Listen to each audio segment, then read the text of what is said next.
पावसाळी अधिवेशनाच्या शेवटच्या दिवशी मुख्यमंत्री देवेंद्र फडणवीसांनी अंतिम आठवडा प्रस्तावांवर उत्तर दिलं।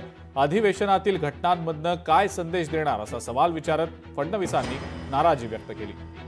नाथाबुक्क्यांचा संदेश जाता कामा नये, शब्दातलं विष हे नागाच्या विषापेक्षा जास्त जहरी असतं असं मुख्यमंत्री म्हणाले। तर नाना पटोलेंनी आरोप केलेलं हनी ट्रॅप प्रकरण मुख्यमंत्र्यांनी नाकारलंय। पटोलेंनी बॉम्ब आणला पण आमच्यापर्यंत तो पोहोचलाच नाही असा टोला मुख्यमंत्र्यांनी लगावला। इतरही अनेक महत्त्वाच्या मुद्द्यांवर मुख्यमंत्र्यांनी भाष्य केलं।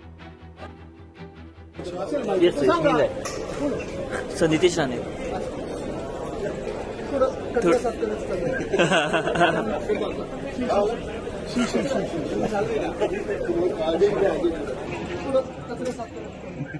ज्या काही घटना या अधिवेशनात घडलेल्या आहेत त्यातनं नेमका काय संदेश घेऊन आपण जाणार आहोत आणि लोकांना काय संदेश आपण देतो आहोत। ही विधानसभा आमदारांच्या मालकीची नाही, ही विधानसभा मंत्र्यांच्या मालकीची नाही, मुख्यमंत्र्याच्या मालकीची नाही, इथल्या कर्मचाऱ्यांच्या मालकीची नाही। ही विधानसभा महाराष्ट्रातल्या 14 कोटी लोकांच्या मालकीची विधानसभा आहे। समाजाला दिशा देण्याचं काम झालं पाहिजे अशा प्रकारची अपेक्षा आहे। पण या ठिकाणी जर विचारातून चर्चेतून संदेश जाण्याच्या ऐवजी लाथाबुक्क्यांचा संदेश जात असेल तर मला असं वाटतं की आपण सगळ्यांनी या संदर्भात चिंतन करण्याची आवश्यकता आहे। मी आपले आभार मानेन की आपण हे प्रकरण गांभीर्याने घेतलं। कोणी मीडियासमोरच अश्लील घोषणा देत आहे, कोणी अजून काही बोलत आहे, कोणी वेगवेगळ्या प्रकारे अध्यक्षांच्या विरुद्धच अध्यक्ष मॅनेज आहेत असं म्हणताय। प्रवीण गायकवाड यांच्या प्रकरणापासून स्टेट स्पॉन्सर्ड टेररिझम आहे अशा प्रकारचं त्यांनी सांगितलं। आता खरं म्हणजे आव्हाड साहेब, पहिली गोष्ट तर अशी आहे की या ठिकाणी ही जी काही घटना घडली ती घटना घडल्यानंतर प्रवीण गायकवाड त्याच्यावर तक्रार द्यायला तयार नव्हते। पोलिसांनी स्वतः पुढाकार घेऊन ही तक्रार नोंदवली, त्याच्यावर कारवाई केली। मूळतः झालेला प्रकार हा नॉन कॉग्निझेबल ऑफेन्समध्ये बसतो किंवा कॉग्निझेबल ऑफेन्स बेलेबल इन पोलीस स्टेशनमध्ये बसतो। तथापि याचं गांभीर्य लक्षात घेऊन त्याच्यामध्ये कडक सूचना दिल्या, कडक कारवाई केली आणि जे काही आरोपी होते त्या आरोपींना त्या ठिकाणी अटक केली। आपल्याला पुढची वेळ घ्यावीच लागेल, नाहीतर यांना खाद्य कसं मिळेल हे एक कठीणच झालं आहे। जयंतराव, तुम्ही माझ्याकडे येऊन गेले की तुम्ही भाजपमध्ये येणार, हे आमच्याकडे येऊन गेले की हे भाजपसोबत येणार। म्हणजे आपण संवादाच्या गोष्टी करतो आणि आता मी माध्यमांना दोष देत नाही, पण माझी त्यांना विनंती आहे की संवाद राहू द्या।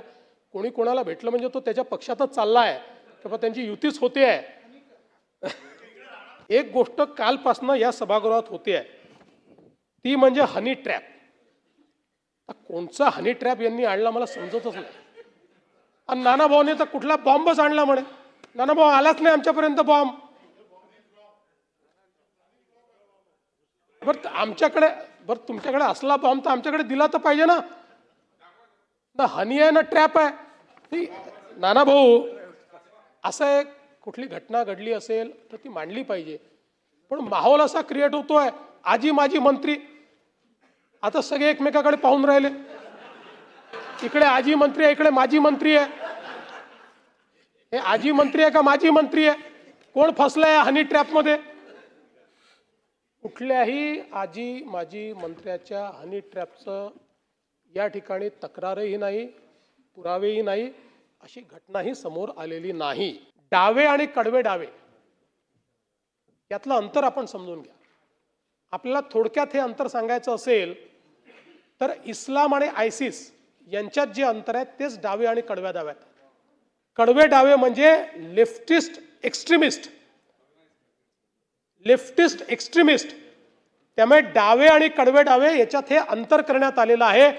डाव्यांना कुठेही विरोध नाही आहे याच्यामध्ये, केवळ माओइस्ट विचारसरणी जी आहे, कडवी डावी विचारसरणी आहे, या विचारसरणीला प्रोपोगेट करून भारताच्या संविधानाच्या विरोधात अराजक तयार करण्याचा जे प्रयत्न करतायत अशा संघटनांना बॅन करणे आणि मग बॅन संघटनेचं जो काम करतोय त्याच्यावर कारवाई करण्याकरता आहे. लोकशाहीची तत्व आणि भारतरत्न डॉक्टर बाबासाहेब आंबेडकरांचं संविधान पाळून तयार करण्यात आलेला हा कायदा आहे. या कायद्याच्या माध्यमातून कोणावरही चुकीची कारवाई ही करण्यात येणार नाही. मी गृहमंत्री असलो की नागपूरचीच आवड आहे.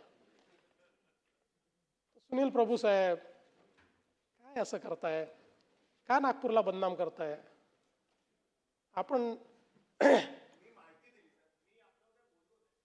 नाही, माहिती चुकीची आहे. चुकीच्या आहे की नागपूरमध्ये गुन्हे वाढले नाही, किंबहुना नागपुरात गुन्हे कमी झाले आहेत.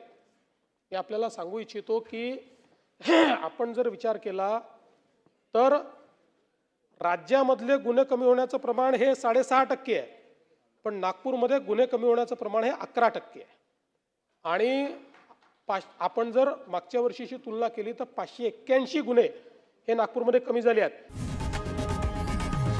लोकशाही मराठी ऐका, पहा, जागरूक रहा.